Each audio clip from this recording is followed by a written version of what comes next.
Well, cricket's a beautiful game and no one calls it more beautifully than Harsha Bhogle, of course, from ABC Radio. You must love your cricket because you do see a fair bit of it over the course of many, many summers. Yes, I wouldn't mind seeing India do a lot better on the field though, but I enjoy doing cricket irrespective of what medium it is, because I think it's a privilege to be allowed to make a living talking and covering cricket, which is for all of us the greatest sport in the world. I know all the soccer fans would disagree. But it's a privilege to be able to do that, so you enjoy every minute of it. How did you get into it? How did you get into broadcasting cricket? I started too many years ago. If I tell you how many years ago, it'll give away how old I am. But I started doing local games in Hyderabad when I was just 20. And they, to be fair to them, they were all right to let a rookie in. And we used to do the Ranji Trophy matches after lunch. The first game that I did was only after lunch, so it was sort of a soft entry into it. So it was good fun, and I learned very quickly on radio because, I started in an era when those games were not covered on television. So you listen to it at home, and you trusted the commentator. And then I came up there and I found that sometimes the ball was on the off, but if the commentator said it went on the on, no one would ever know. So I learned very quickly that if you report faithfully on what's happening, you can't go wrong. You come out to Australia every couple of years. Do you enjoy coming out to Australia? And second part of the question, do you enjoy coming out to Australia when India is not doing so well? Oh, it doesn't matter.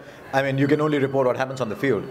I've long believed that the commentator neither scores a run nor takes a wicket, and that in any case, commentators shouldn't be flying a flag or singing the anthem. In any case, your only responsibility is towards the listener, and as long as you're honest to the listener, it shouldn't matter what the country you represent back in India is doing on the field. So no, I don't worry about that. You've got fans here, and now with Twitter and with email, it's easy to sort of converse with them. Sachin Tendulkar has at least 1 billion fans every time. How has he done it?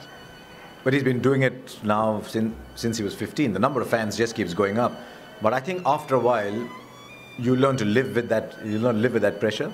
But Tendulkar's got used to it from the time. I've known him since he was 14. So I've seen him adapt to that. What I find astonishing is that there hasn't been a tantrum on a cricket ground yet. And to think that with all that pressure and people saying all that they do, he might snap at some point. But he hasn't snapped for 22 years so far. He probably does inside the change room, but he hasn't snapped on a field of play for 22 years. If he's got a bad decision, he's not gone up to the umpire and said, that's what I think about you. He's not run up to the umpire and said things to another batsman. So I think he's been fantastic for the game, but to learn to live with that pressure is something else. I mean, most people in India would give anything to beat Tendulkar. I'm not sure I want to beat Tendulkar. I'm very happy in the place I'm in. It's always good, and that just shows that you keep loving your job. You wake up every morning and must love your work. You have to, otherwise you won't survive in this profession. But where I come from, and I live in Mumbai, which has almost as many people as all of Australia. I keep telling people every day you see someone, and you tell yourself, I'm lucky. Because there's always someone's life who's worse off than yours. So you see that and you say, is there a better way to live life than to travel around the world watching the sport that you love? So you've got much to be thankful for. Thank you very much for joining us on CATV, and we look forward to many more summers when you're out here. Pleasure. I'm looking forward to some different results on the cricket ground. I'm happy with the result. I think that's fine. I enjoy watching cricket in Australia. It's great having you here. Thanks, mate. Thanks.